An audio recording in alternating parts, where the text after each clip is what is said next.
Hello, everyone in podcast pool land. This is Demetrius, Gelatis. And Josh Burble. Hey guys.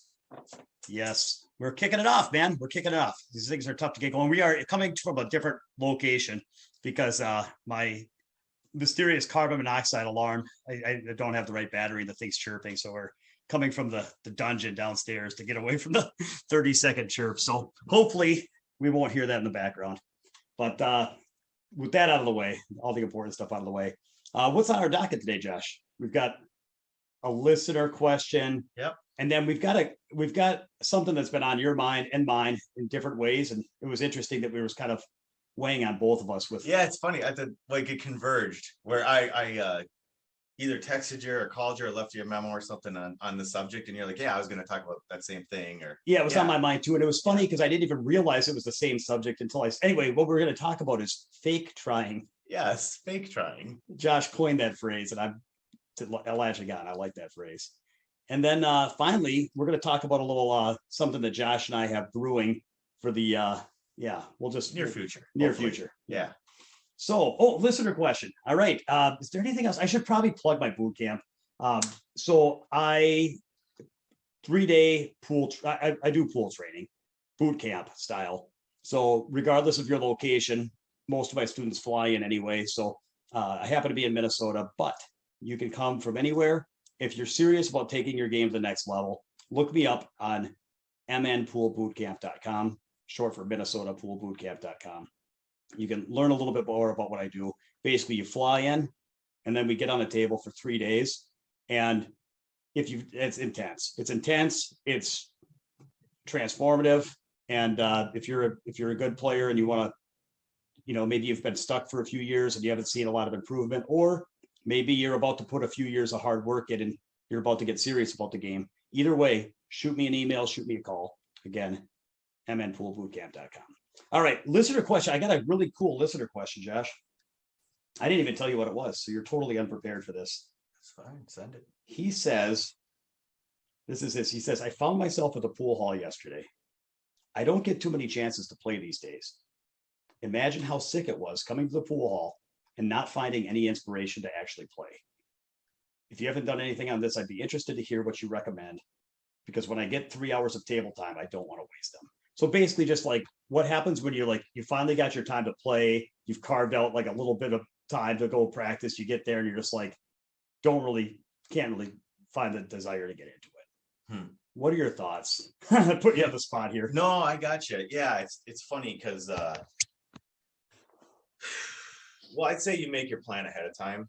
You just lay out what you're going to do. Like you just are real thoughtful about it and you come up with a plan that makes sense. If it's drilling or ghost or different things, or setting up a match with somebody, at least to have someone to play, like doing it all in advance, I think is the way to go. Like to kind of go to to have the time is it's awesome, and to go to the pool room is great, and sometimes if you don't struggle with this, you can just go to the pool room and hit balls and it's fine.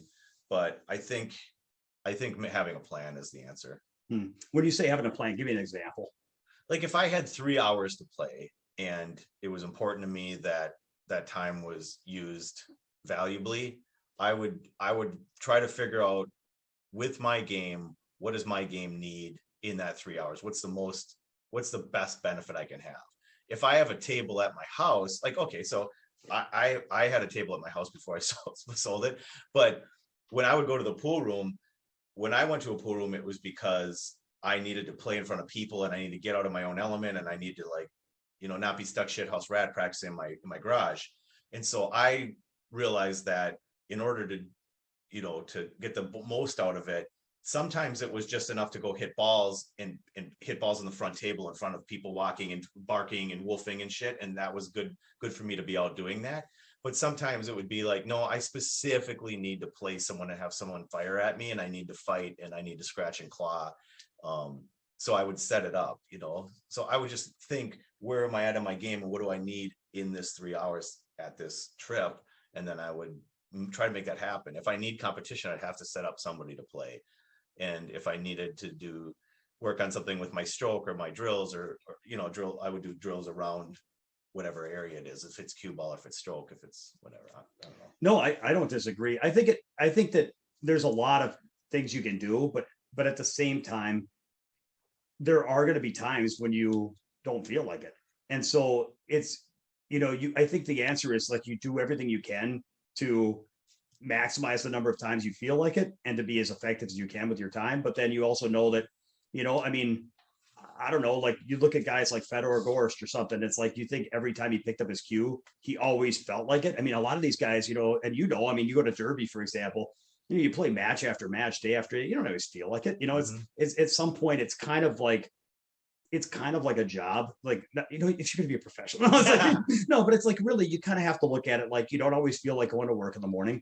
It would be nice if you were always super engaged, but we're humans. In the same way we have a range of performance, you're going to have a range of, engagement. And so, when you're feeling good, you take advantage. And when you're not, you just punch the clock and do what you need to do, and that's right. I mean, you're not always going to be thrilled to play pool or always thrilled to put in the work. Yeah. And I think we've talked about this before on past podcasts, easy to say, without part of that, if you're not thrilled or to be playing in that moment and you're struggling with motivation, you have to kind of lower your expectations of what you're going to produce that day. Yeah. And just realize, hey, me playing this 3 hours is what's important. Whether it's because I just need to get away from my life and I need to play pool and it's important for that, or me playing this 3 hours is important because it's the only time I have to work on my game and I'm trying to get better. But like to lessen your expectations and just be like, okay, I want to get this time in, I need to get this time in. And instead of sitting there and playing, and I've done this a million times, Debbie, and you've probably done it too. It's like you start hitting balls and in 10 minutes or 15 minutes, you're forcing it, you don't feel right, and you're beating yourself up because you're not getting the results that you think you should be getting. And it's like, well, how can I do this for 3 hours? Well, the way you do it for 3 hours is you drop that expectation and you play, and you just sort of make it more about the goal is the volume of the time frame, not the quality of the thing, 100%. That's a really good idea. And one thing, so now that I've said you got to, accept the fact that you're not always going to be engaged, there are a lot of things you can do. What Josh says, sometimes you have to zoom in. So for example, if you're trying to run tables and it's just not flowing and it's not coming and you're just kind of like not really putting the work, like just, I zoom into where you're just working on one shot or one maneuver or one thing. Ball transition. Yeah, simple stuff. Yeah, exactly. Because what happens, I think, is that the real problem is focus. Because when you're in competition, your adrenaline's pumping. It's like you see the edge of the ball, and you see like you're just super dialed to where every shot and every angle is important, and every shot and every inch of the cue ball is important. And when you're not that engaged, I know that, there's times I pick up the cue ball and I just start shooting balls, and it's like, I'm just like, well, I'll just get over there and I'll figure it out. And I'll get, it's like, I'm not fighting for every inch. I'm not staring at the contact point. I'm not grinding the balls in. I'm just, and as soon as I start feeling like I'm not focused enough, everything falls apart. And I have to just, do stuff that's going to simple, like you say, like just zoom way in on like, pick something small and work at it. Yeah. And I say, yeah, I think that, Demi, and I also think like one of the things that I think is that my experience has been when I'm in this situation that he's talking about with a certain amount of time and I want to make that time work, I can get a little bit global where I'm like, I got to do everything. I got to make everything happen and do all this stuff.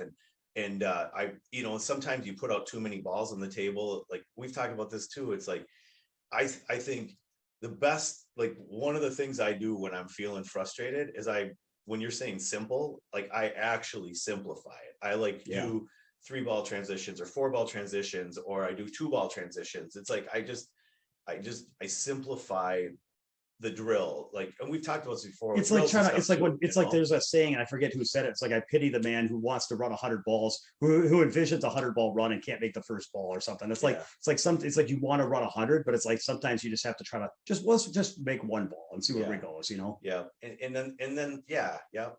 And look at the, like the straight pool analogy. It's like, 100-ball run is very, very difficult, but it all starts by the individual components. And so rather than sitting there and saying, like I used to do this to straight pool too. Mhm. I'd get so overwhelmed because I was playing a guy that How do could I get just 100? How do I how, get how do I get 100? 100? How do I get to 100? How do I play like this, like Mark? Like he would just shoot my nuts off, and I'd be like, well, how can I get there? And it's like, well, I get there by breaking it down and learning the individual components and drilling on those and learning on those components. And so it's just, I know I've talked about this a lot, or we've talked about it, but like breaking down those into smaller chunks, manageable bites, like elephant one bite at a time. I mean, it's like that's really the thing, especially when you're talking about feeling a little bit not panicky, but like, oh, I know 3 hours, I got to make this great.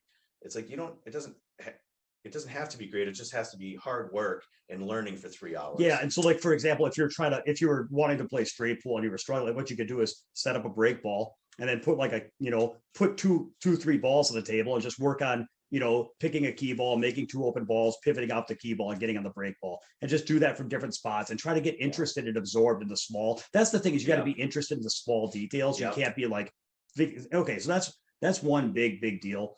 One thing I do too is when I practice, if I feel like hitting balls, every time I pick up my cue, I do what I call core drill, core skill, and then I just play. And so I don't over practice, but I don't under practice, because when I do a core drill, I have like, maybe like 5 to 10 drills that I'm kind of like rotate between that I really enjoy, that are challenging. And I'll pick one and I'll do it for like 15, 20 minutes. It doesn't have to be, that's the thing, is it's a short sesh, usually 15, 20 minutes, sometimes half an hour, whatever. And then when I'm done with that, then I'll pick something that I want to work on. Like I've got always like 5 or 6 shots that I'm rotating between that I'm kind of having fun with. And so then I'll hit those balls for like 15 minutes and then I'll just play.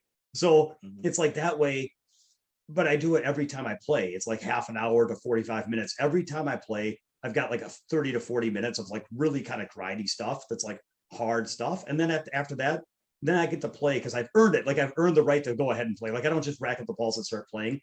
Part of the reason is like maybe it's like helps me get focused if I start with something really hard to kind of force me to get focused. And then at the same time, it's like after doing really difficult stuff for half an hour to 45 minutes, then it's like, man, it's going to be fun just to play a game now where I can, maybe not every shot is so hard. Anyway, so that's one thing that I do, to where it's a good rhythm for kind of, you get your practice in without over practicing, where you're just going to sit there and practice long straight shots for 5 hours or something. And if you're someone that tends to, if you look at yourself and you reflect and you're honest, like I'm not saying you are, or I am, or just the emailer is, but like let's just say like or let's say me, like if I'm a person that gets frustrated with difficulty, then I keep it easier, and it's like it's almost that's like, a good point. Yeah. So I understand what you're saying, Demi. Yeah, Sure, I just enjoy that. But that's what you enjoy. Yeah. So what I'm saying is I enjoy that too, but I sort of, it's almost like a workout where like my work is so much better if I ride the bike for 10 minutes. I hardly ever do, but it's like a warm up, and so I think with pool too, there can be a little bit of warm up element and then attack some of the harder stuff. But I'm also like I believe strongly that you have to play for those 3 hours and have fun and work on some things. And when you're feeling good and you're feeling motivated, then you can put up the difficulty level, but keep, so I think you have to be self-aware and figure out if you're getting frustrated, and don't be afraid to just back off and do something easy. It's interesting. Like I think about one of the drills that we both do, and I think about it, and it's like, for me, and this will kind of go more into our next conversation about fake try. So maybe I'll call back to it then. So then the other thing I'd say is that zooming out at the big picture of how you manage your career, like if suppose you were playing your first pro tournament tomorrow and you're at the pool hall, like you're going to be excited to practice because you're going to be like, you're already going to be, your heart's already going to be beating about what's going to happen the next day. And in my experience, like when I have a big tournament coming up, like the 2 weeks before, I'm like geared up, like, I'm gearing up for that tournament. And then when I get back from a big tournament, like there's a bunch of stuff I'm hungry to work on, because I think about like, if there's a couple shots I missed or a couple things I struggled with, that was right, that, man, if I could have just done that, I could see how I could have gotten to the final 4 of that sucker if I could have just put that ball down or whatever. Or I'm just inspired because maybe I played a great tournament. I'm feeling like, hey man, things are going good. I'm liking the game. So anyway, the point is that there are things that I look forward to, and things that if I have a tournament on my calendar, I get like 4 extra weeks of inspiration, the 2 weeks before and the 2 weeks after on average. And so I try to like, you can scatter stuff out and like, you can ask yourself, like, what do you have what do you have coming up that's inspiring you? And if the answer is like, I don't know, I'm just kind of practicing, I'd like to get better, I guess, but I don't know, maybe, whatever. It's like, well, put something on your calendar that inspires. That's right. It's like and I really, really think that when you drive a car, it's your responsibility as a driver to like pay attention to what's in your gas tank. And if you're low on gas, make sure you can get to a fuel station and you have to put gas in the tank. It's like, I feel like motivation, I don't look at it as something where you just show up and hope it's there. I feel like you kind of have to manage it the way you manage anything. And you say, what are the things that fill my tank up? And how do I schedule enough of that stuff on my calendar to make sure that I have something to fight for? And part of that's narrative and stuff, and how what story and how is this important to you? Like what is this part of?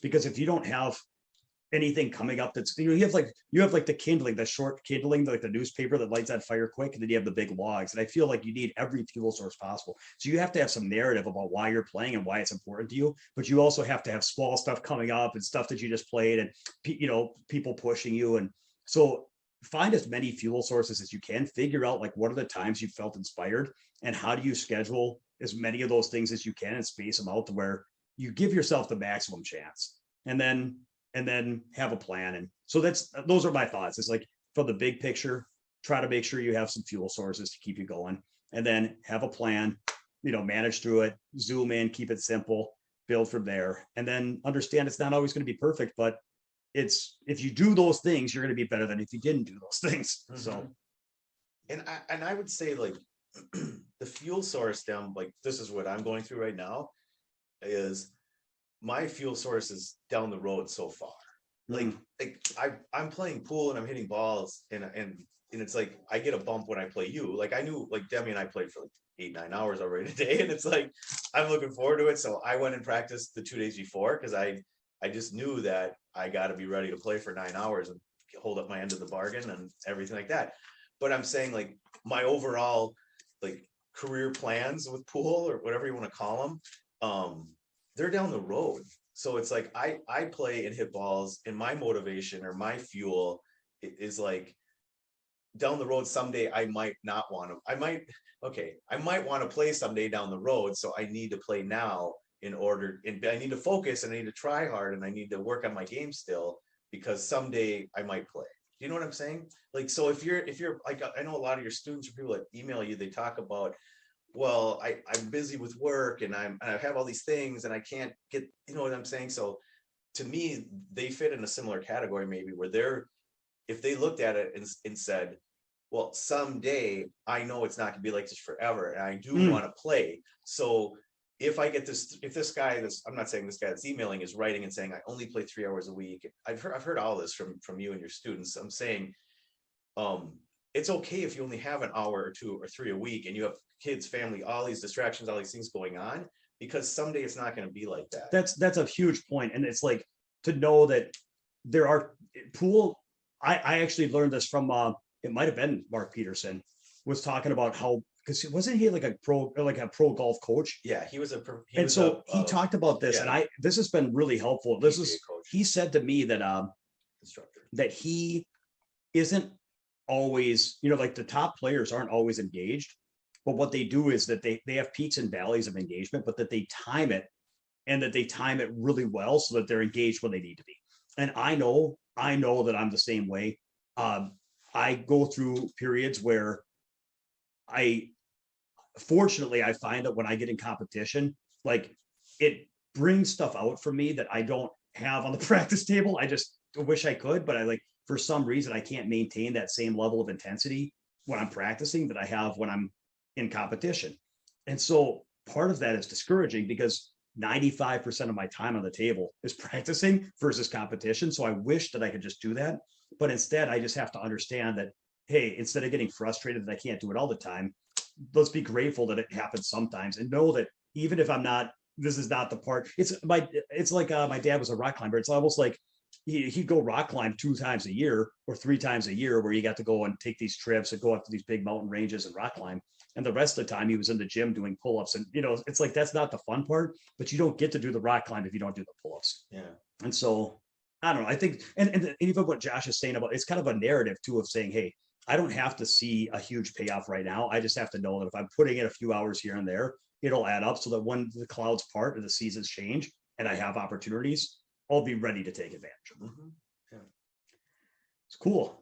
Yeah. And I also want to mention you should get a table at home. Like honestly, I've had a table at home my whole life. And except that I had like a 2-year period where I couldn't, and it was really it wasn't like depressing or anything, but I'll tell you what's nice about having a table at home is if I have some time and I try to get on the table and I'm not feeling it, I can always just say, you know what, I'll come back to this in an hour. And sometimes I just walk away and then, feel like it a little bit later. And then I pick it up the queue. And it gives you such a lot of flexibility with what, and then when you're in the mood to play, you don't have to be like, oh man, I'd have to get in the car, drive 40 minutes and go to some pool hall and get a table, put the ball, who knows? And I don't have that much time. Like if I only had 40 minutes, I can just jump on the table for 40 minutes at any, so it's like anytime, as soon as I feel like it, I can cash in those enthusiasm chips at any time. And I feel like having a table at home is a big advantage for that reason. So, But if you can't have a table at home for whatever reason, the room, Yep. you don't have the resources, like, I still think. no, I'm just, we're brainstorming yeah, ideas and I'm saying that for me, but the different thing is that there's people that can't, and there's people that have one. And then there's people that are like, yeah, maybe if I take out that wall, or I'm looking at maybe getting to, whatever. It's like, for me, it's a huge priority to the point where I almost build my life around making sure I can have a table at Yeah. home. And that's how big of a priority it is. So, And but I've just I'm heard- different. I'm different. Yeah, and I've heard enough people. What I'm not trying to. You're trying not to buzzkill the people that can't. Yeah, I and I'm trying understand not to, and I'm trying not to give people excuses. Like that's not like not having a table at your house is not an excuse. No, Like, I'm just saying getting a table is a strategy, Yeah. but not having one, then the bottom line is you got to get the job done. So if you can't get a table at home, then you have to find another way. That's just one way. There's a lot of ways. Yeah, for sure. Yeah. Cool. Yeah. Now I want to go play some more Ghost. We have to keep pottying here. Let's do this podcast. We go fire off a few more sets. All right. Well, let's get to what we're really. Well, thank you for the question, by the way. If anybody else has questions, ping it out to me. So, fake trying, Josh. Why don't you try to explain? It's such a hard thing to try to get your hands around, but it's so obvious, but it's so hard to explain. Hit them. Maybe you could explain it. Yeah, I mean, so I don't know if so the reason why this came up again for me. So I've talked to one of our mutual friends and one of your students that we've talked about this. So and Andy will know. I mean, he knows where. Like I've shared it with him. He like it's cool. We had a really good experience talking about fake trying. So the way this popped up for me is my kid plays basketball, and he's 8th grade. And he plays traveling, and I've watched him play traveling for 6 months. And then I watched him play. Now he's in AAU and everything. And I watch him, and it's like he does a very similar thing every time he goes down the court. And the bottom line is that I know that he's like fake trying. He's trying to look like a basketball player. He's trying. Explain it like you explained it to me. Where you go, what does he do with the ball when he gets? Oh, okay, yeah. So it's kind of important. Yeah. So what he does, if you know basketball, there's a key at the top of where the 3-point line is and stuff. So he'll run down with his hand in the air, like, hey, pass me the ball. And then because they know that he doesn't shoot, like he's kind of afraid to shoot. He doesn't want to make mistakes, whatever. So he'll run down, he'll wave his hands like, hey, I'm open, pass me the ball. So that's the first thing where he's like, he's kind of like looking like, hey, I would like you to pass me the ball, but like they never pass him the ball. So he should come up with a different strategy maybe or something. So anyways, but it's like, he wants it to look like, hey, I'm part of the team. I'm over here. I'm trying. And that's what I mean. And so then he goes to the top of the key. This is the point where it's kind of like the fake trying thing, is that they pass him the ball and then he immediately passes it. He doesn't look to create a shot. He doesn't look to create space. He doesn't look to ISO. He doesn't. Yeah, he gets it. He dribbles it a few times. Dribbles it a couple times. And then like, look at me, I'm dribbling and now I'm passing it to you. And, yeah, exactly. Yeah. We're playing hot potato. Yeah, like we're playing basketball. Like we're look at us. We're playing basketball. And but the thing is that, and I obviously my kid is like my world. I love him. I'm so happy and proud of him for playing basketball and going through all this. And he tried out to get on AAU. It's awesome. It's just, I can see where I've just watched him for months and months do the same thing, where as soon as he gets the ball, he wants to get rid of it. And he's not looking to take a shot. He's not looking to dribble. He's not looking to, like, he wants to bounce it in a safe zone. And he wants to touch the ball, and then hand it to somebody else, and then run with his hand up to pass it back to me because, I'm cutting and stuff. So he's doing the plays that his coach is talking about, sort of, but like, he's kind of like, I've just watched him, Demi, and what I felt like after months and months and months of watching him, and I had a conversation with him, and I did it very gently, but I said, bro, you're pretending to play basketball. Like, you're trying to look like you play basketball. You're not playing basketball, because people that play basketball shoot the ball and miss, and they're okay with it, or they dribble in it and they can get it knocked away and they're okay with it, or they're doing bigger basketball things than just touching the ball and passing it and then like getting lost in the defense kind of thing. I don't know if I'm explaining it well. Yeah, no, it's for sure. And of course, I know a lot of people are thinking like, well, maybe he just doesn't know how. And that's for sure, that's part of it, right? Like, you have to develop. And Josh, we can get back to what you said to him and how that played out. But like, yeah, when it comes to fake trying, I think that's what you said about how real basketball players throw the ball at the hoop, and a lot of times it doesn't go, and a lot of times they go for aggressive plays, and it goes out of bounds. It's like they're gonna do things. It's gonna fail. They're gonna fail, but they're gonna swing. It's almost like it would be like going up to play baseball and just never swinging at a pitch and hoping that they walk you or something. It's like it's like at some point you got to swing the bat. And I think our thing about, like, with the fake trying thing is like it hurts to fail. Mm-hmm. Yeah. And so if you push all your chips in and you really try, there's going to be failures, right? And so with pool, like, I know that in times I've been fake trying, right? Like, and I told Ari this, I'm like, hey bro, like, I've paid thousands of dollars in plane tickets and in rental cars and entry fees into pro tournaments. I've gone out, and it's like, I'm kind of fake trying, it's like, I'm part of it and I'm happening, I'm going, and I'm going through the motions of it, but I'm not really 100% pushing my chips in and just like really trying to win matches and give my all on every shot. It's like, I just kind of, because there's a little part of me at certain points in my life or pool playing journey or sports journey where it's like, I just couldn't give all of it to it because I was afraid of losing. Well, the pressure can be so intense. Sometimes you have to, like, it's almost like sometimes you have to just like detach from it and like step back and be like, it's almost like you're covering your eyes with one hand and playing with the other hand, where it's like, I just don't really want to, like, I want to disengage and kind of hide, and I'll just kind of, my body will sleepwalk through it, and whatever. It's like, I don't know. I've felt like that before. You know what I mean? But like where you're just kind of like, it's just like, it's almost like too much going. It's like too much heat to like engage with it in the moment. So you just kind of disconnect a little bit and kind of like go through the motions a little. Yeah. Like, you want to do it or you want to be there. But because Ari asked me, he goes, do you think that you were like at 80%? And I was like, yeah, I think that's true. Like, I feel like the thumbs. What's that? Yeah, the thumbs, like Eddie Felson. Yeah, no, I just feel like you're giving an effort. Like, you're trying. Like, my kid is trying when he plays basketball. It's just, but he's not going over that final like he didn't go all in. He didn't go all in. He didn't fire the third shell. Yeah, exactly. He didn't empty the clip. Exactly. Poker talk.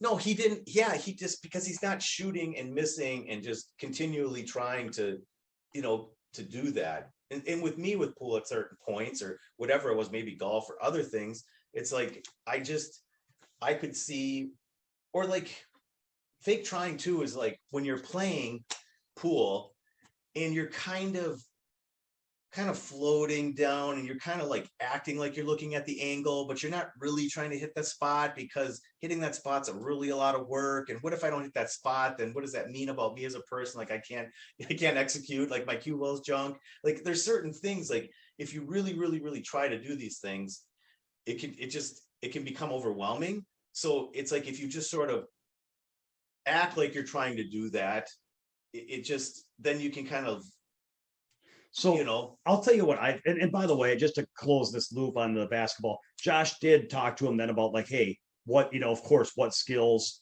do you think need to be in place for you to be able to shoot the ball? Like, what do you think if you're being blocked? Like, what do do you need to work on maneuvering around these guys to get a shot or shooting or like, of course, it's part of it is physical, right? Where you're like actually preparing to be in those spots and working so that you have a physical plan, obviously. So it's not that wasn't part of it. I just want to explain to people. Like, I mean, we went and I created drills for him, like basketball drills. But I went out, but it starts with a mental thing, which is I'm prepared to shoot and miss. Like I'm going to go there and I'm going to miss 4 points this game that I've missed in other games because I haven't missed any. So I'm going to have to. So yeah. But I mean, I think what I'm saying, like, this is a really difficult. I'm sorry if it's not coming out that great. No, it's tough to get. But it's tough to capture. But what I'm saying is like. The thing is about the reality of it. Like you have to own and admit and have reality.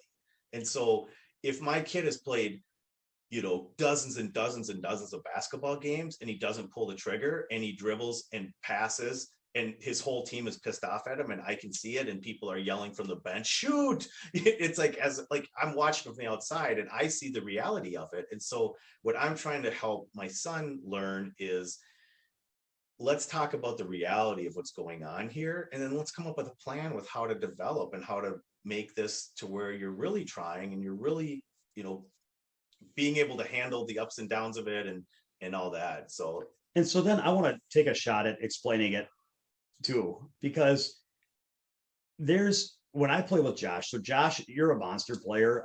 You have some things that you put together. I think it would be demeaning to you to call them gifts because I know how hard you've played your whole life. And all I know is that you're a beast and you do things on the table that I look at it like, man, I try. And sometimes there's times when I can do some of that stuff, but you can rely on it in ways I can't.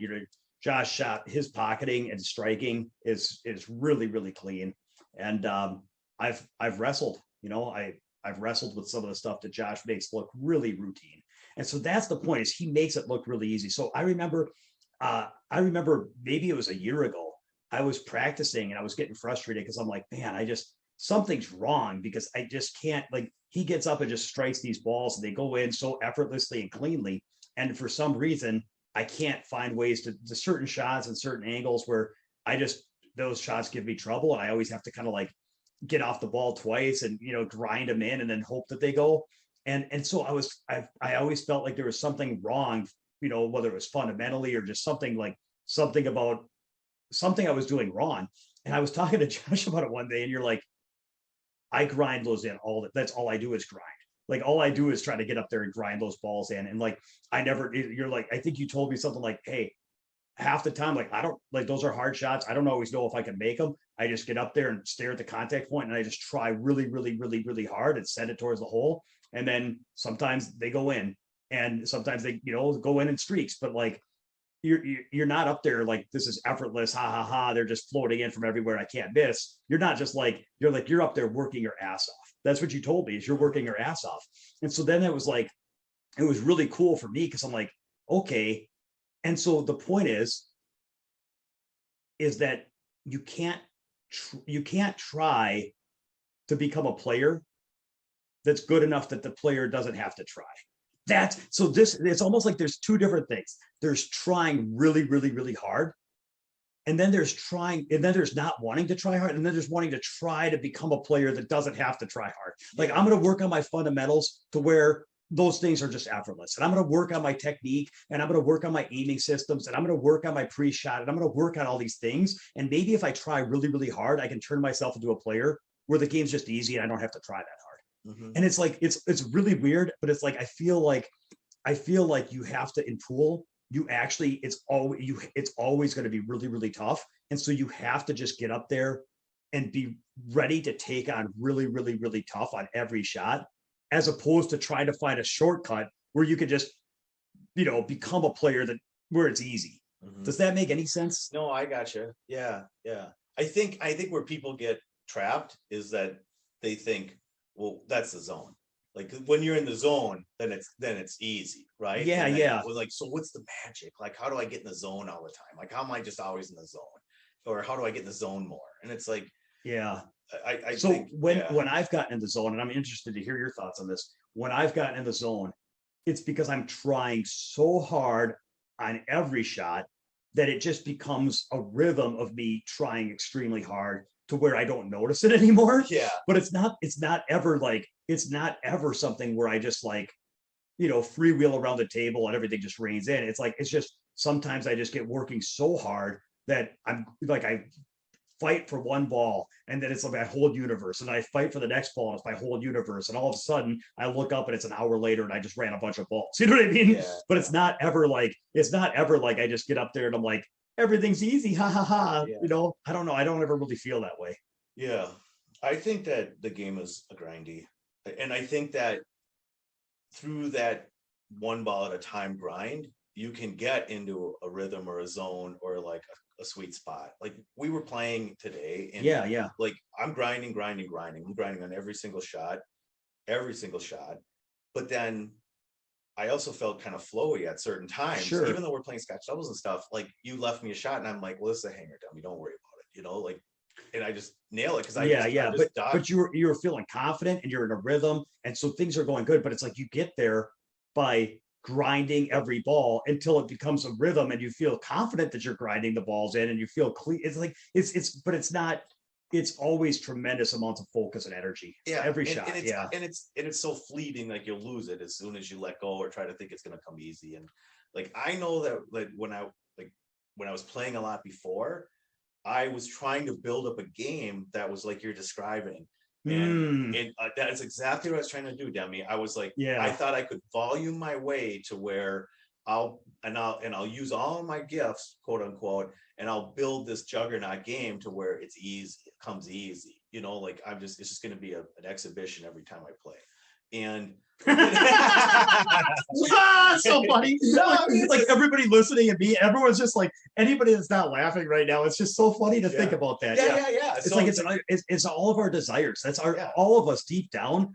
We don't want to have to work hard. So it's like it's almost like you have to shovel coal into a furnace to keep the ship going. And it's like, well, what if I shoveled a lot of coal today? Could I just sit back in a lawn chair and coast for 5 days then? Because I've shoveled really hard. Can I put in enough work to just become a player where it's just easier? It's like, nope. You gotta like shoveling coal, man. Yeah. And then so what happened was that didn't work, and I melted down and broke down, and I got out of the game. And then once I stopped and I had a break and I came back, now I came back and I realized, because I hadn't played in so long, I was grinding in balls. And then because I put in so much work, my game had elevated. So now when I combine the two, where I'm like, okay, I put in all this shit on a volume and my game elevated, but then my mind mind shifted to where I realized I have to grind, because I no longer can put in 10 hours a day. You know what I'm saying, Dem? Like once I pulled volume off the table, then I realized whenever I pick up my cue, I have to grind. And now when I play pool and I pick up my cue, my performance is a lot steadier because I'm grinding. That's the difference, I think, is that I'm grinding now every time I pick up my cue. And I used to grind for sure, like you described, but there was that little part of me that just was like, we busted out laughing, where I'm like, I'm just going to build it up. So, because I didn't want to grind, right? I'm going to practice so hard that someday I don't have to try. I just want to be able to, exactly. Yeah. And I think, so then the fake trying. So what I think about is like, I think that there's one of the greatest illusions in pool. One of the greatest illusions in pool is how effortless the top elite players make the game look. Like Shaw makes the game look ridiculously easy in his way. And like, JL Chang or Shane, at times or Albin, they just sometimes they just make the game look so easy. And that is an illusion, because like Shaw, it looks like, oh, I'm so good, this game is easy. But it's like, the guy is just working so hard, and then it's just like I have, well, and this doesn't quite relate, I'm just thinking if it relates. I have that saying where bad players treat the game like it's easy and make it hard, and good players treat the game like it's hard and keep it easy.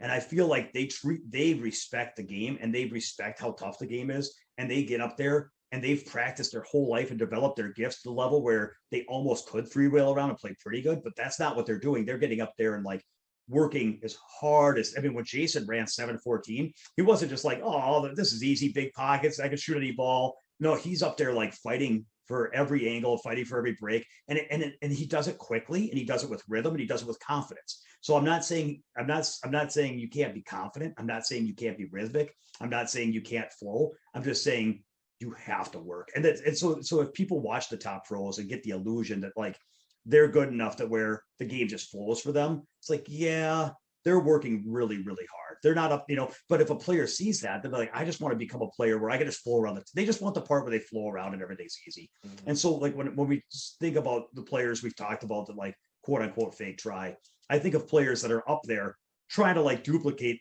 the mannerisms of a Shaw or a Shane and trying to like, and even Jesse said this once, he was talking about like, why do 620 or 600 stall out at 600? He's like, they're always trying to catch a gear. Like they're always trying to like act like they're Shane and just catch that gear to where everything just kind of freewheel around and just kind of flow through the racks. And they're just trying to they're trying to shake it up and have it just magically come together. And it's like, no, you got to work really hard and then it'll come, but sometimes it comes together.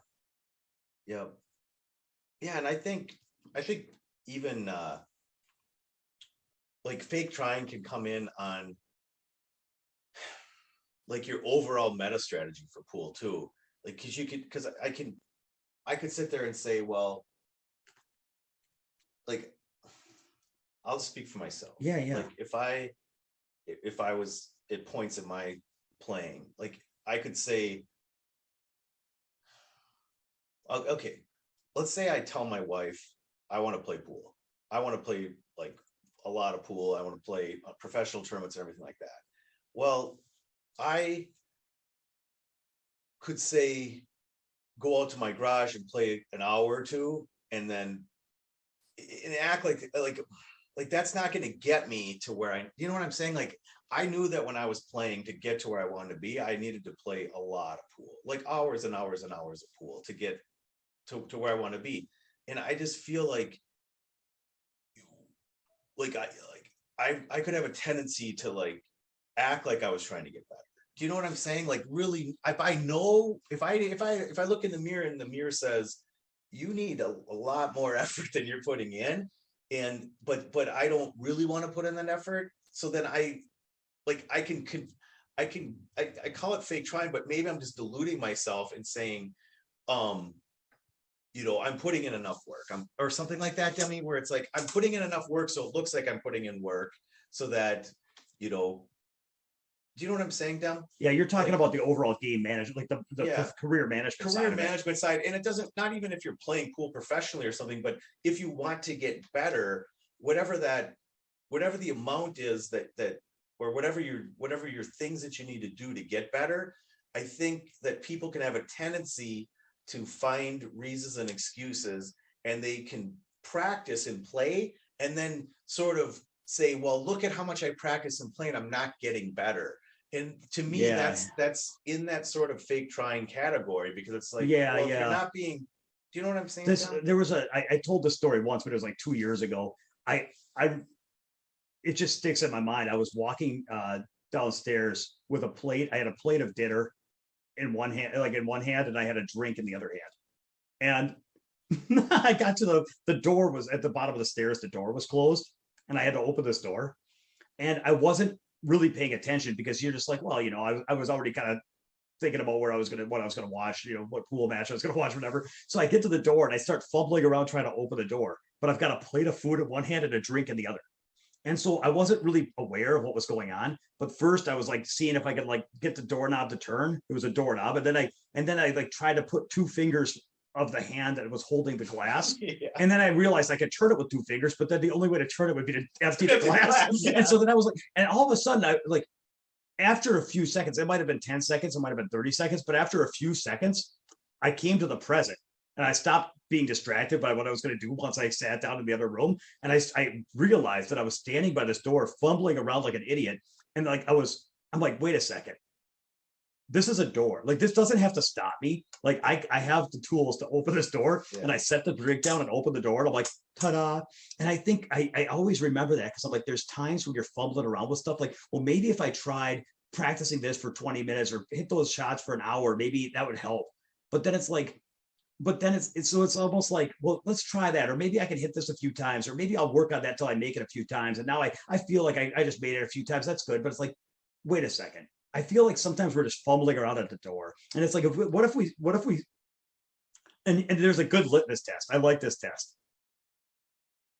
It's the problem is when you think about what do I have to do to actually hit my goals? It's so daunting that you might not want to look at it. Kind of like Ari and the shooting and Yes, not wanting exactly. to, kind of like not wanting to look at the last 3 months where you've never shot.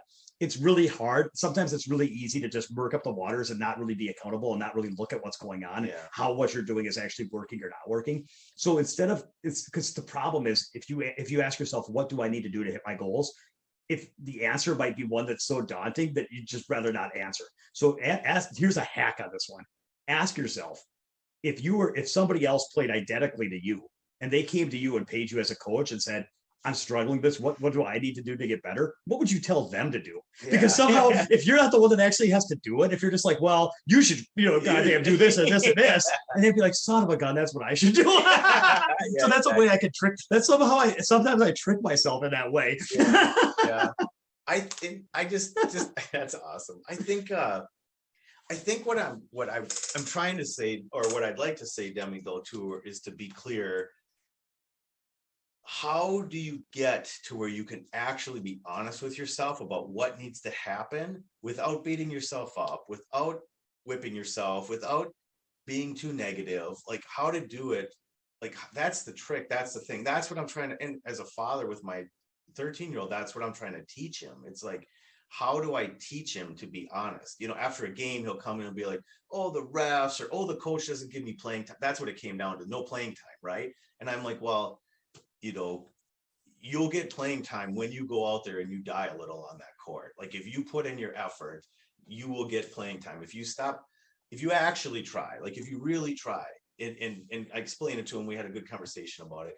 And he actually did go out, and the next game, the coach came over and complimented me on how hard he works and how he's like, yeah, I mean, it was really, really awesome. Cool. I didn't hear that part of it. Yeah, that's awesome, man. I've never talked to the coach before, and he pulled us aside and he said, Ari is a hard worker, and he ended up playing Ari the full game, where Ari was worried about his minutes. He wasn't getting minutes, but he started trying really, really hard, and he got he played the whole game with hardly any break. And the coach came up and talked to me, and it was awesome, man. It was really cool. But what I'm saying is, like, the whole thing was to try to, with my kid, it's so gentle, right? You don't want to like break him. He's like a little gentle kid, and I love him. So, and anyone we're trying to help with pool, I don't want to upset anybody or make anybody feel uncomfortable. But what I'm trying to say is there is a way that people, I feel like, you, as a competitor, as a person trying to get better, you have to be able to look at what you're doing and be brutally honest, and be honest with yourself, and then to try to move forward, like you, exactly what you were saying with, like, if you were paying someone to, the trick you just said, it's like, how does a person get to where they can be honest with themselves without beating themselves up? That's the magical thing. Yep. No, it's really, really cool. I mean, I'm talking about inspiration. I mean, I'm hungry. I want to go work right now. You've got me wanting to go work harder than I thought I've worked before. But so then I just keep coming back to, like, there's a question I'm going to ask you, which is going to be, how would somebody, like, what would it look like if somebody's fake trying? Like, how would you spot someone fake trying, or how would you spot it if you're fake trying? I think when I think about it, I keep coming back to where I picture players that are trying to, like, they're acting like they think a good player looks, as they're trying to act like a pool player instead of trying to just find ways to pocket the balls, so they're just trying to, like, smooth around. And, like, okay, for me, there are symptoms, like, if you don't get off the shot when you don't feel good, because it's like, well, I don't want to have to get off this ball, and this is an easy shot. I don't want to have to get off it and take deep breaths and get back down and then struggle to make it. I just want to be the kind of player that can shoot this in. Like, that to me is like, that's not how a good player does it. Like, a good player, I'd rather, if a bad player is someone that has to get off the ball, take a deep breath and grind it in, I'd rather be a bad player that grinds the ball in than try to act like a good player and hang the sucker up. You know what I mean? Yeah. Like, that's one example of, like, instead of trying to just do what needs to be done, you're more worried about, like, well, I shouldn't have to work that hard, or I shouldn't need to worry that much about that angle. I should just be able to float out there. And then when I get there, I know all the shots, and I should be able to do that. And the word should is a pretty good red herring. So I'm just trying to find, like, little checklist, like how could you identify it? And if you're thinking like should, like I should be fine, or I'm a player, I know all the shots, I'll just float out there, and that's how the players do it. It's like, no. How would you, how do you need to do it to get it done? Like, Yeah. how would you spot fake trying, and how would somebody spot it for themselves? Well, Or are there thoughts that you could recognize, or is it more physical? Or I think that I can. Okay, so with I know we don't like talking about players, whatever, but like no. I'm just saying, like, I love Andy. Andy Yeah. loves me. Andy Yeah, well, loves you. he's the cool part about him is he's genuine and authentic enough that he's open talking about Yes, this. yeah, for sure. And it's not an hip thing. Like we have gone through this too. So it's not, Yeah, it's an everybody pointing. thing. We're saying, like, I'm helping Andy. Like, Andy would come to my house and we'd play, and I would talk. Like, Andy and I played for hours and hours and hours when I had a table. We played a lot of pool together. And finally, one day, I was like, Andy, you're fake trying. Like, you're walking down and you're looking at the angle, but then when you get to shoot, you're just kind of like throwing it out there, and you're not really pushing all your chips in and going for that particular spot or that really good angle. You're kind of, you know what I'm saying? Like, he's like acting like, he was, in my mind, watching him play, he wasn't precise enough. And so he was going through a motion to go look for an angle and maybe even put his cue in that area. But then when he actually got down to shoot it, he wasn't really 100% committed to it. He was like, kind of like, he wasn't committed. I mean, he wasn't trying hard on that particular shot. So he was kind of like, yeah, I don't know if I can explain it other than that. Like, I would just watch him and I would see him like kind of do the things that you were supposed to do, kind of like mostly do to play good pool, to run out. But he wouldn't be going that final extra step so I think that I'm sorry to interject, but this is hard. So no. I'm interrupting you. I get to apologize to you. You don't apologize to me. I think it really has to do with wanting. I wrote a post and we talked about it with expectations, and we talked about it with ups and downs, but it comes to with people want to be, I think the big problem, Josh, is people want to be good players with a capital G. So where this came from is there was an AZ Billiards post where this guy was talking, and he made a comment about how frustrating it was because he got to this point where he missed like 2 8-balls. He made these table runs and blew 2 8-balls and ended up losing this set. And he's just like, I play good enough. I'm at the level to where it's like, that shouldn't happen. And I really just, for me to miss 2 8-balls and blah, blah, blah. And I thought about it. What I told him was, I said, when you were a beginner, it has to do with expectation there, because I said, when you were a beginner, if you missed an 8-ball, you'd just be like, it would be like totally expected. It wouldn't be a surprise. It wouldn't be a disappointment. You'd be like, man, I'm just whatever. Every shot is hard. And I'm like, somewhere along the lines, for a lot of years, you were just like, well, I'm just learning. So like if he was a beginner or even a low-level intermediate, and he was playing in an advanced league where everybody was better than him, and he was really nervous, and he was kind of like patchy and missed some balls, he would just be like, he might have a narrative where it's like, well, I'm just learning. I'm getting my feet wet. I'm playing better players. Every single shot I make is like one more than I expected to make. And I didn't expect to win a game. And yeah, I lost 5-4, but I can't even believe I took that guy to the hill, and if I could get, yeah, I missed the 8-ball, but man, if I could get to the hill, that's better than I thought I could do. And maybe if I had a chance to win, and if I keep putting myself there, someday I'm going to win. Like people are excited. And I said, but somewhere along the lines, you decided that you were a good player. You decided you were a good player with a capital G. Like, I am a good player, and a good player makes these 8-balls, and a good player runs. Like, all of a sudden you have a bunch of ideas of what it means to be a good player. And so it's like one day you played really well and you broke through, and you had a couple months where you were winning tournaments and really doing well and moved up some levels and you were playing on top of your game. And so now you've decided you're a good player. And now when you have an idea of how a good player performs, and then when you don't perform that way, it's like, well, I'm supposed to be a good player. This isn't supposed to be going this way.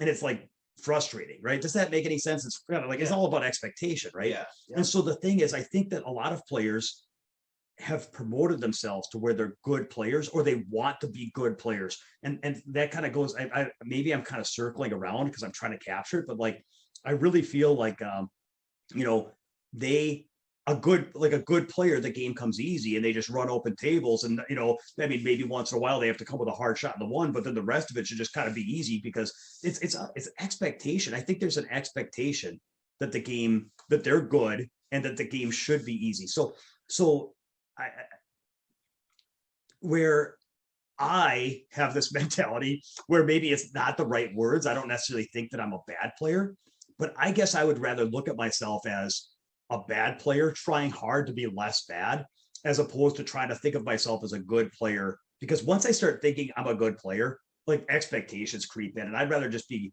like a little bit more on the side of like, yeah, this game isn't like, I have a lot of respect for the difficulty of the game, and I have a lot of at times when it comes to my pool game, I have a lot of humility because I've missed like I've seen the low end of my range enough to know that just because there's times when things go good and there's times when I run a bunch of racks and everybody's like, oh, you're a player. I'm like, I know the whole story. You know what I mean? I know the whole story and I don't fall for that. Like, I know that. And so I guess I just treat the game with a lot of respect, and I have a little bit of humility, and I don't have, and I try hard. And at times I have confidence and rhythm, but at times I don't. And it's like, I don't know. I just think that it's a leak to try to become a good player. I think it's a leak to try to become a good player. If by good, it means you have this idea of how you're going to perform and what's going to happen and how it's going to work. Mm-hmm. I think.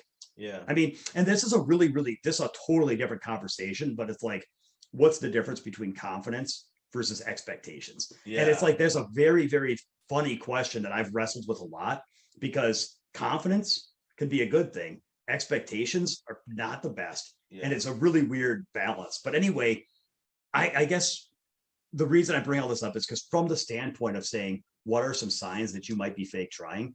It's hard to spot physically for yourself, but maybe if you're thinking things like, I really think the word should, I gave a couple of examples of like thoughts you might be having that could expose that you're kind of fake trying, and like, should, and thinking like, how would a good player, how I'm supposed to be a good player. How I'm a good player. So as a good player, I'll do this or that. It's like, quit trying to be a good player and just try to be you and fight really, really hard. And you know what I mean? Does that make any sense? No, I got you. I got you.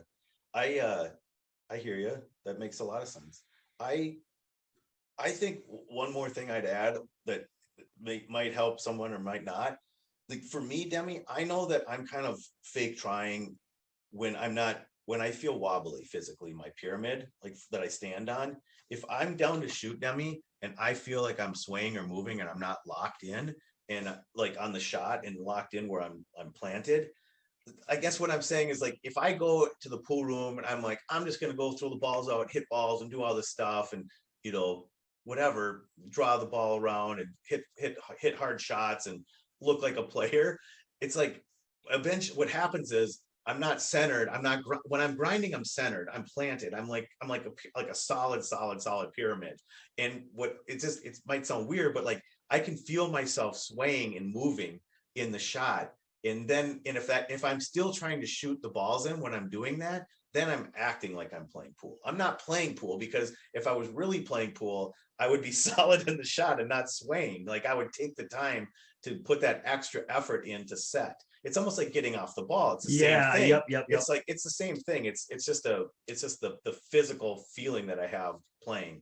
It's a getting off the ball thing. It's a different, but same, Yeah. So, and I think that, it's really hard to capture, but I think that we've circled around it enough ways to where I don't know that if we deleted this or re-recorded, I don't know that we could do better. It's a subtle thing. It's a weird, but it's real thing. And it's so it's about reality though. It's about being in reality with yourself.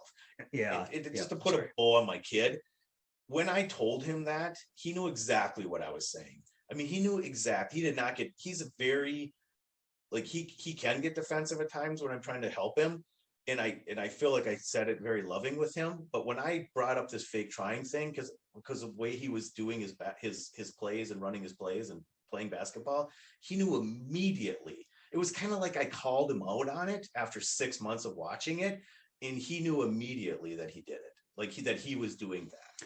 Yep. And so, I think that when there's a drill that we do, the back and forth drill, and when I know that it was a year ago that when we talked about it, and I think the biggest thing that stood out for me is when you told me like I looked at it like this shouldn't be that shot, like this shouldn't be that hard. Like I'm supposed to be some kind of player. Like I teach pool, it's such a shark. I'm like I'm supposed to be like I teach pool. How could I teach pool for a living? And I play in professional tournaments, and I'm like I've got a professional level game, and yet this simple drill I can just like buzzsaw into rails and rattle balls out. And like, how come I can't just get down and point and click like it's a click on a mouse? And how come I can't just do this like Fedor makes it look, And it's like, and then when you told me that you're just up there, like, because you do that really well at drill, and I was like, how come I can't do that? And you told me how hard you worked, and I was like, it was just funny, and it's always funny to hear from like, really good players that are really good at stuff because like Bo Runnigan, like the Bo Runnigan story where Bo Runnigan, he plays great pool. And when he was in Minnesota, he was like our top player at one point, and he was just crushing the regional pool scene. I mean, he was just crushing it. And then like you talked to what you I talked to him. Yeah, I just talked to Bo and I said, Bo, how do you get to where you just crush pool like this? Like kind of like what did you do? Or what I'm trying to like learn from Bo. He goes, Josh, all I do is lose. He goes, that's it. I mean, that was what the funniest thing. He goes, because I thought Bo, all he does is win. Like, that's all I thought. Like, he just, like, Bo, every time I see Bo, he's winning. Yeah. And he's like, bro, he goes, all I do is lose. Like, I don't. Yeah. It's so funny to hear the truth. Yeah. And it's like when I watch how you do it, I'm like, my perception of how it feels to be you is so different than how it feels to be you that like without you telling me that it's like the Jason Shaw thing where it's like, oh shoot, man, he must feel like this, he must feel like totally like this game is easy and I wish it's like, but he's up there trying super hard. And I think that's the myth that competitors fall in that are trying to get better, is that they have this myth like Ari probably has this myth that, well, these guys are just, it comes easy to them, and maybe there is something because he is the shortest guy by a foot. He's really undersized and all that stuff. But like, I don't know, like the amount of volume or the amount of street ball that they've played or whatever, they've put in a lot of I mean, if he was at the professional level and he couldn't get to the highest level, like you could say, okay, well, maybe height has a factor. But like is he in junior high or high school? Eighth grade. I mean, school, like if you're a hungry, determined, it doesn't matter. A foot doesn't matter against that level of competition if you really want it. Yep.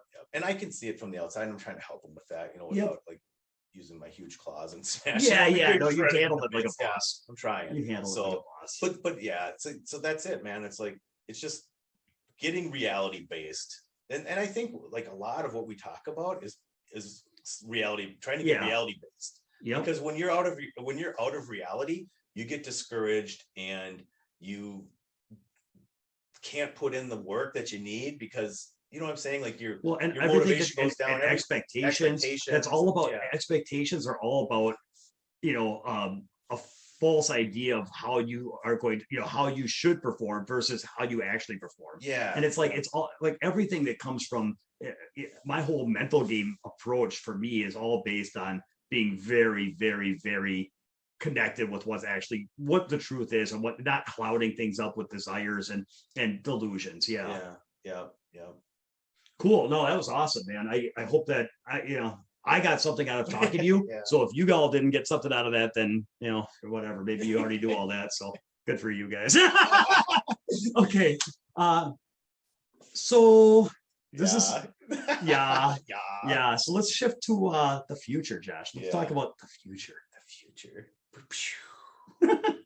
All right. Why don't you kick us off, man? Because it's been your dream for a long time. Yeah. Dem and I are working towards a club, in Minnesota, diamond tables, private club. So I had a pool room in college. I've been in the business before, but I haven't been in that business for 25 or 30 years or whatever it is, 25 years or something. And I don't want to do I never wanted to go back into the pool business. Like I didn't want to have a retail pool room. I liked my time in it. I had good experiences. I learned a lot. I met a lot of good people. I had tons of good experiences. It was really great, but I just don't want to do that again. So what I am interested in is a club. And I have been for years and years and years, and I've always been talking to Demi, like I'm going to do a club, Dem. I'm going to do a club, and Dem's like my best friend, and you believe in me a lot, and you're like, okay, I'm in for half. Like I'm in for half. Like that was when I didn't even want to do it. Exactly. I was still in for half. I'm like, I don't even want a club, but I'm in. Yeah, that is so funny because like this is like I don't know 6, 7 years. It's been a long time. It's been a lifetime. It's been years and years that I've talked about a club. And I have my reasons for wanting a club. So here's what I'd like to do to organize. I want to talk about what the club would look like, and then I want to talk about what it means to you, why you're motivated. I could talk about why I'm into it, but what, like, just specifically, like physically, like what would it look like? You know, you mentioned tape, like just so how would it work? Explain so like the design of the club, you mean, or what do they see? How does it work? Yeah, so in a perfect world, I would like to have like kind of like a historic building with some brick and some hardwood and maybe some beams or whatever. So it's like I have like this overall vision of where I'd like it to be fit, or how I'd like it to go in there, because I'd like it to be pretty high end and pretty comfortable and kind of I have like a design ideas, and so I have some design ideas like that. And then of course a brand new diamonds, like 6 diamonds, probably 4 to 6, 9 foot, 9 foot, and I mean something in that range, like at least 4, possibly 6. And but yeah, it's like my pool room in college, I put a ton into the design, and it was a very special, very unique place, and the design was a big part of its uniqueness. And so I'm a big environment guy, and so I want to be in a really good environment and feel good about my environment, and especially when I'm playing pool. So when I think about where I want to go and play pool, I want to be in a specific environment with a certain design and a certain music element, a certain vibe and feel. And so that's what's important to me about it. Was important about, all the businesses that I've been involved in, but especially a club. Yeah. When we did a few 3-day boot camps, the two of us, where we would go up to Fargo Billiards, and Fargo Billiards is like one of the biggest pool halls in the world. And when Mike Page had that thing opened up, he had these private rooms where, I mean, it was the way that she flowed through. It was so pleasant to be there. Yes. It was like you walked in, everything was just, there was room around the tables, there was plush seating, it was a nice, attractive. So these private rooms, he would give us a private room for 3 days, and we'd go just train for 3 days, just me and you. Those were some fun times. Some of my funnest memories, man. Of course. And that's why I started, that's what the origin of the 3-day boot camp. But anyway, and he put us in this private room, and there'd be like a TV and a leather couch, and then some art on the wall, and then a 9-foot diamond. And it was just like, that's like, if that was my house, I would never leave. You know what I mean? And so Josh, so I am absolutely, I'm a practical person. I have zero design finesse. Like Josh, you have you have the ability to put a room together where you just want to be in that room. Yeah. And that's what you're talking about. And so you want a room where you've got, and then it would be a club. So not everybody even knows, like not everyone knows the club model. So explain the club model. Yeah. So a club model is, it's not open to the public, and it has private members. And so you would have 6 tables, and I guess we'd have sort of a model of how many people we would need to be viable, because there's rent, and there's, you got to pay back the investment of the tables. It's expensive. So anyways, you just try to set enough players so that people can definitely get on the tables and have time to be playing on the tables, and then be able to come in and play other players that are serious about pool. Different than a pool room. A pool room is different than a club, because in a pool room, everybody's so disconnected in a way. You become a community in a pool room. Certain pool rooms you can become a community, but in a club, you're sort of automatically a community, because you're part of the group that goes there and plays. Yeah. So I think about, and I want to make it clear, so a lot of people that aren't going to be anywhere close and might never come see this place, that's fine. There's going to be something for everybody. So there's going to be something for our local players here in Minnesota. There's going to be something coming up for the regional players, and then there's something coming up for the national level players too. So everybody stay tuned. It's relevant to everybody here. And when you say level, you mean location, like location. Where you live. Yes, where you live. Play, but where correct. You live. Yeah. So then why? So for you, it's really about having a place where you can go play that you enjoy being in, and you enjoy the equipment, you enjoy the atmosphere, you enjoy the company.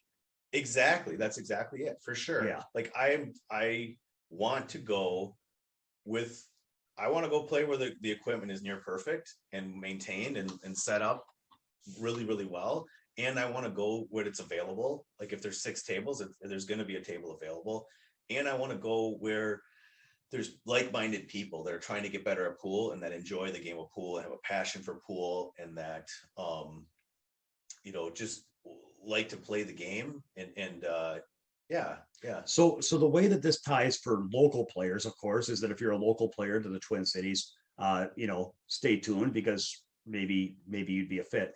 For the regional players, there's something, and maybe this could be for national level players too. But one of the things is that for me is that I didn't used to want a club. I didn't have any personal desire for it, but that's changed because for me, there's a couple things that are attractive to me, and one is it might be that I do a few small. I might start doing some small groups for 2 different reasons. I've always done one-on-one trainings. However, my goal is to ultimately my goal is to help as many people as I can, as much as I can, right? Like I'm trying to figure out, of course, if I had a group of 100, I'm not going to be able to give the same type of individual. So then more is not always better, right? Because there's a trade-off between quantity and quality. And so I'm always trying to figure out like, what's my best fit to help the pool world? And what am I good at? And what do I enjoy? Because that's important too. The way that this started though, is I've probably done, I don't know, 80 boot camps or so the last 2 years. And so since I have, man, that's a lot of work. Anyway, that's intense, man. Those every time it's like a Everest expedition, but okay. Yeah. And thank you for all of you who have come and trained with me. You mean the world to me. So thank you. But we were doing a refresher. That's the thing is, so I had some students that were asking about like doing a second boot camp because they really was like, I could come do this like every 2 years. This is awesome. I'm like, yeah, but I don't want I want to be able to help people enough to where I don't want to like, it's just, that wasn't my plan was to sit there and try to like get a bunch of guys that are just, it didn't sit well with me. And I know that they could use ongoing training and stuff, but so I was mixed. And one of my students suggested that what if I got a group together of people that have already trained with me? And then we did like a refresher / training. So instead of teaching a bunch of new information, like, hey, I've shown you the things that I think are important about how to play this game and how to put it together and how to develop it. And I've tried to provide ongoing coaching with my Facebook group and everything. But what if we got like 6 guys together on 3 tables and just got together and did like a refresher where we go through some stuff, work on some stuff again, hit the same ideas, and not just teach new breakthrough ideas, but just train further on the ideas that we've already talked about and put it into practice and put it into hours and help develop it further and, smooth out the bumps. Because everybody's going to have like a game of telephone where it gets kind of, it gets diluted. It's like everybody's going to leave. And then little by little, like there might be some things a lot of things they got out of it, but there might be a few things they didn't get the first time or that they forgot or that they never really hit. And that we can smooth that out and go further, and then put in a bunch of hours. And so I was like, that's cool. Because if I did a group, it wouldn't have to cost as much. So I asked people who would be interested, and like immediately 12 students were like, yeah, let's do it. So we've got the first group of 6 coming up August 19th through the 21st. And they're, coming back, and we're going to do a refresher and an ongoing training. And I'm really excited for it. But the problem is I don't have a place to do it. Now I've got a local pool room owner that's helping me with some tables. It's not my dream setup. It's not my dream equipment. And it's not, to be in the middle of a pool room with a group, it would be much cooler to have a private club with my own 9-foot diamonds and just be able to say, we're reserving these 3 tables for 3 days. And this is what we're going to do. And so I was really, and so that's where this comes in for like the players within driving distances. If I have a good location like that, I could start doing groups because I know that there's a lot of people listening that just can't quite make it work on the budget, because I get it. So, but if I could do groups, then I could offer it at a price point that would be affordable. And there might be 200 people listening or 100 people listening that want to come here and just can't quite swing it. But if I could do a group of 4 or a group of 6 and make it affordable to them, that they would be here tomorrow. And so it's like, I just need the location to do that. So if you're in the region, if you're within 5-6 hours, it's pretty cool because if you don't need airfare to get here, it could be pretty affordable to train with me then. and I could maybe make that available to where I'm working with more people and doing a lot of good. And so I am really excited to have a club for that reason. The reason I say it's not maybe, if you're out of state, like, airplane tickets, it's, travel is expensive. And if you have to fly out here, stay here somewhere, then, as a group, it might not scale to do that for a group, but it might, so I don't know. I haven't worked it all out yet. But the point is that for sure, people within driving distance, that would help a lot of people in the region area. And then I'll just say the other thought is that, right now with Minnesota, Josh and I, we don't get to really play tournaments here because they don't have 9-foot pool tournaments in Minnesota. Which is that a safe? That's completely accurate. Yes. Yeah, I mean, it's been years. Years. Years. I probably hosted the last ones they had. Yeah, I played the one at Stooges, the four, the little 4-man single limb thing. Yeah. But I mean, that was like 2 years ago, and that was the last time I played here. Yeah. That was the last tournament I played in Minnesota. So the point is, everything's handicap, bar table, whatever. And that's fine. Everybody gets to play where they want to play, and that's fine. But then for me and Josh, people are like, well, if you don't like it, do so. Okay. If we have a club, there are several things we can do. We could do in-house leagues. If we wanted to have an in-house league with like all the club members, maybe we'll want to pick a day of the week and just get everybody together and do some kind of league. We can run our own tournaments where we can run a tournament, whether it's once a month or once a week, whatever, see what the demand and interest is, but we could run some tournaments out of there. And then Josh and I could actually play in our home state. And that's pretty fun, man, to think that we could have a place to go play in our own state. Yeah. That'd be kind of cool. Well, in the past, I mean, it's not sour grapes, man, because I appreciate that people gave me the opportunity. But in the past, I actually stepped up, put in money, and ran 9-foot tournaments. So at different pool rooms around. And so I would put up the added money, I would market them, I would get the people to go there.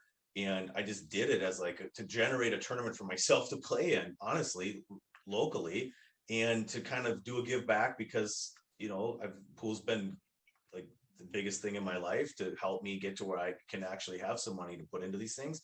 And so that's great. And it was cool. And it was a good experience. But that's not my thing. It's like being able to do that in my own place with my own club, like that has a lot. Well, and the other thing is that the response from the local area was that the response was, I don't want to say disappointing because that would imply expectations, but like people looked at it kind of like, well, is that a tournament? I could play this handicap Fargo rated tournament where I do this or that, and that's 9 foot, maybe who's going to be playing it? Can I win? Whereas if we had a number of members that was like a community and we're all playing leagues together, we're all friends and we're training together, then if we wanted to run a tournament, it would be a different culture. It would be a different culture where we just want to go spend time with each other, push each other, play. It wouldn't be about how much is first and who would I have to beat, beat to get it. It would be more about let's just play. Yeah. And let's just play for fun, Yeah. And so that I think we can create a culture where people just enjoy to play, and I, for the members, like you and I would be up there playing and helping people and, going up there and sparring with people and working with them on their team. And then I'm just going to jump to the part. So this is tricky to pull off, but like, I have a dream. What really lit me up on this is like, I have a dream of having like a dojo where we train pool. And so there's places where you can play tournaments. There's places where you can play leagues and there's places where you can get a lesson. But when I was a kid, I was in Taekwondo. And the way it worked was you went up there and you 3-4 nights a week, you trained. And it was like, nobody made all the sessions, but there was a session or two, beginners and advanced or whatever. There's sessions every day. And you went to, 2, 3, 4 a week. And then you'd have some tournaments and then you'd have other stuff. But like most of it was just, you go up there and train. And that's not in pool. They don't have that. And yeah, you could practice on your own, but there's something very, very engaging and exciting about the idea of having like 20 people in a room and getting on tables and saying, okay, tonight we're going to work on safeties and then we're going to work on kicks. So the first half of it, we're going to work on these types of safeties. Yes. And I'm going to have you play the safe and then you're going to kick out of it. And then you're going to take turns and we're going to finish this end game again and again and again. And then we're going to move the cue ball a foot to the left and talk about how that would change the type of hit we need and why, and how we're going to, instead of banking it to the second diamond on the side rail, we're going to bank it up table now. And here's how you have to hit that one. We're going to practice and see the difference on that hit. And then we're going to play that safety, and then you're going to kick out of it, and then you're going to switch it off, and then after maybe half an hour, 45 minutes of that, maybe we'll work on one other skill for a little while, and then at the end of which, if you guys want to hang out, we're all here. If you guys want to hang out and play, well, go ahead, and then we can hang out and play for an hour or two or whatever. And so to me, that is something that like it fills my heart with so much excitement and enthusiasm to think about that, to just be in a room with people training pool, you know, and not everybody could do it, you know, 3 nights a week. I get it. But like, even if people could join 1 night a week or 2 nights a week or whatever, and then have students that get good enough at the material that they can help train the classes and everything like they do. And I'm just like, man, that to me is a culture where if we have a group of people that enjoy each other's company, push each other on the table, train hard, play in some leagues, train a few nights a week, and then play some leagues and play some tournaments, and then support each other, man, and actually try to just, I can't even put it in words, man, what that would mean. It's exciting. Like it's just really awesome, man. Like that hasn't existed with pool, and like I think it's awesome. Like I think putting the dojo karate model on top of pool I want Cobra Kai, man. That's Cobra Kai. That's right. I'm watching Cobra Kai now, so it's really funny. I want to be Johnny, man. You want to be Johnny. You just want to be Johnny. Oh man, no, I think it's awesome, Dom, and I think it's cool, man. And I think it's highly doable to do those classes during the week, and to have, and not everyone has to be on every single class, but when you join, like I've done jujitsu or whatever at short periods of time, and I've seen schedules and how they do it, and it's like you take the class you can take, you go with whatever beginner, intermediate, whatever class you have available. It's the same thing with like yoga. All those models exist right now, and it's like it can exist for pool, and it could be very, very useful for people to. And I could rotate it so that like instead of having like every Monday be safety Monday, it could rotate so that if somebody came every Monday, that they would get a diverse set of training over a couple months. Yes. And then I want to explain for the people that are national, people that don't live anywhere close to Minnesota. Let me explain why this would come into you. Is because then Mr. Prospect is that then I was like, well, what if we had a camera on a pool table and a camera on the instructor, and what if we live streamed this, and what if we had it available for people nationwide that could like make a small contribution to help us out, but then at the same time be part of it, to where they could actually like practice along with us. Take the classes virtually, basically. What if you could just train along with us? If you had a table at home or something, and you could just say, you know what, I'm just going to set up the shot the way they're setting it up. I'm listening to how they're hitting it. I'm seeing how it's working. I'm going to set it up too, or I'm going to see, I see how they're shooting these, you know, this drill. I'm going to set it up, or this pattern that we're working on. I'm going to set it up. I'm going to go through it with them. You know, depending on how many people would be participating online, whether it was, you know, 10 or whether it was, you know, 1,000, obviously would change the level of one-on-one, you know, availability. But like I would picture that there would be like a chat box up, and that there'd be people that if somebody had questions, or you know, somebody wanted to take a video of themselves and send it, if they had, you know, like there might be some level of support beyond just, because here's the thing, there's a lot of instruction, there's a lot of YouTube videos and a lot of drills, but I've noticed that for me, that it's totally different watching live pool than it is watching a recording of pool like on YouTube. Even though it's the same, I'm watching pool, but knowing that it's actually happening right now, there's something that changes. And I feel like there's a lot of stuff out there you can randomly look up and try to train, but knowing that, hey, you see a room full of people training, and you could be one of them, and you could log in and say, hey, you know, this is, you know, Cincinnati kid 17 or whatever from Ohio, and oh, hey, you're in the chat, welcome back, glad you made it this week, here's what we're training on tonight. And then like to be able to train along with us, and then if you have questions or whatever, just to be part of a group, I don't know, man, I think that it could be really, really special. Yeah.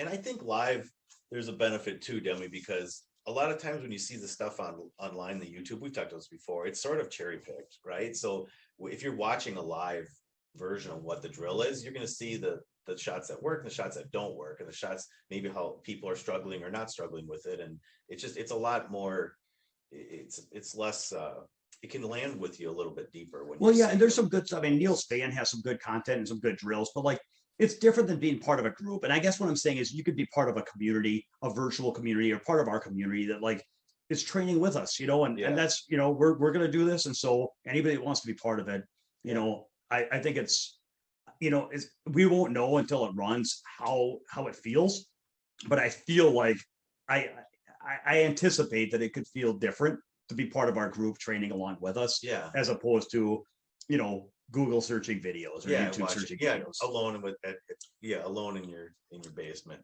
watching YouTube videos. Yeah. Yep. I think it's a little bit more, you're more engaged in things. So that's where, even if you can't physically get here, man, I stay tuned because we're working on this. So I have a question for you, Demi. Yeah. Are we, well, okay, well, we could do this at the end too, but I think, are we gonna kind of try to gauge interest or get some? Yes, go ahead. Well, that's who's the good cop? Who's the bad cop? Are we gonna hit him with what clothes? Like the takeaway clothes? I mean, if we don't have enough support, this thing might not happen. Are we gonna go that route? I think we should start with that. I have a sales background, and we used to learn these cheesy closes where they'd be like, hit him with this clothes, hit him with that clothes. Yeah, like boiler scarcity clothes. Yeah. I mean, this isn't a museum. These things sell. I might not be here tomorrow. It's the museum clothes that take away whatever. Well, no, I mean, okay, so the reality is, if you're local, like, email Demi and tell them if you're interested. We need an interest check. I think it's like a part of starting a business is having a business plan. Like, when I started my pool room in college, I went around the dorms and I asked people, like, I did a survey, right? And I was able to see, would people be interested in this business as part of my business planning. So part of our business planning is like we can look at this thing, and if we only have 4 people that are sort of loosely interested, like we need more people than that to make this thing viable. The thing about it is, we were looking at properties. We were looking at properties, and the problem is, if we go too small and we have only a few tables, then if the thing is popular and people want to be part of it, it would be stupid for us to put ourselves in a spot where we can't accommodate what the number of people that want to participate. And we're stunting our own growth because we go too small, and we're locked into some 3-year lease on something which can't accommodate the demand. But on the other hand, we don't want to sign a lease on something that's going to cost $50,000 a month and nobody shows up. So the point is, when we were looking at how big of a room or how much we want to put into it, if we go in without asking anybody, we would have to be a little bit cautious about our opening size. Whereas if we get a couple dozen people in the area, they're like, yeah, I'm in. Well, then we can go ahead and build the room we want to build without having to be, Yeah. No, you're right. Yeah. I mean, it's a huge difference. The whole project is it's a huge difference in the project if we get the feedback that people are interested in doing it, and we get an amount of people that we're like, okay, this is an amount of people that have said they're interested, that of course we're also going to have to as part of starting a business, like, you're gonna have to have a marketing plan, you're gonna have to have a membership sort of idea and plan and drive. And so I get all that, but we're just trying to get an initial idea from people that are familiar with you and your training, and that would be interested in doing more ongoing weekly training as part of this thing, and being a member, Right. So, right. yeah, we're just trying to gauge that interest and see. And then on a national level, are there people that you're listening to what Demi's talking about? Would you be interested in potentially a membership to participate virtually live in these weekly training things? Yeah. And if I was doing that, people might be like, well, I wonder what that would cost. I'd like to keep it to where people could where it's more like a Spotify thing than it is like a gym membership. Yeah, exactly. You know what I mean? Where it's hey, I'm happy to just chip in a little bit because this is pretty cool and I want to help these guys. Yeah. So that's what we're thinking. And you get value from it. I mean, right. It's going to be a value. So yeah. So please, my email is info@mnpoolbootcamp.com. MN like Minnesota, info@mnpoolbootcamp.com. So yeah, shoot me an email if you're a national player. Yes, I would love to train along with you guys. Shoot me an email if you're a regional player and you would like to. If I have something, if you've been to my website and you're interested in one-on-one training, but you couldn't pull the trigger because it was just a little bit too much. If you're interested in being part of a 4 or 6 person group, I would work really hard. By the way, I'm going to do this. I just need the setup first, but I have seen enough to know that when I work with players, I would do it based on Fargo rate or known ability. So if there's players that are 475 to 550 or 575. Like I would put those guys in one group. And then if there's guys that are like 550 to 650, I would put those guys in another group, because there's two different skill sets that those people have and different things they need to work on. And so bottom line is that I would make sure that we have like skilled players that are likely to have similar things that they need to work on.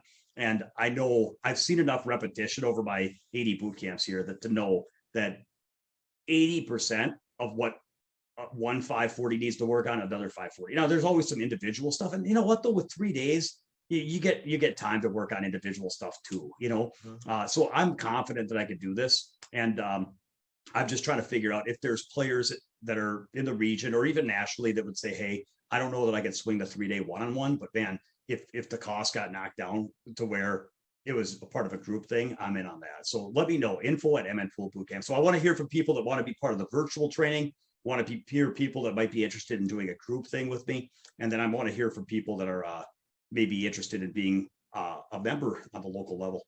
So good. Yeah. Blow up my inbox.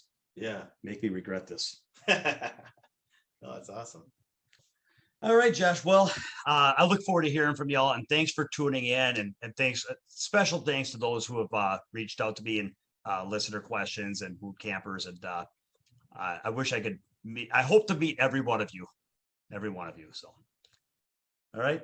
Yeah. No, it's awesome. I'm excited. Like I'm just excited to see what the kind of the interest or the feedback is on it like a club and some of the training things you're talking about. And I'm excited to do a club, and I'm excited to participate in, helping players. I'll be around there. So I like helping players. I like playing with players. It's a fun game, man. Yeah, it's an awesome game. And I'm I really enjoy playing right now, and I need people to play. And part of the benefit of having a club and having a bunch of members is that I can play with them. It's like, that's it.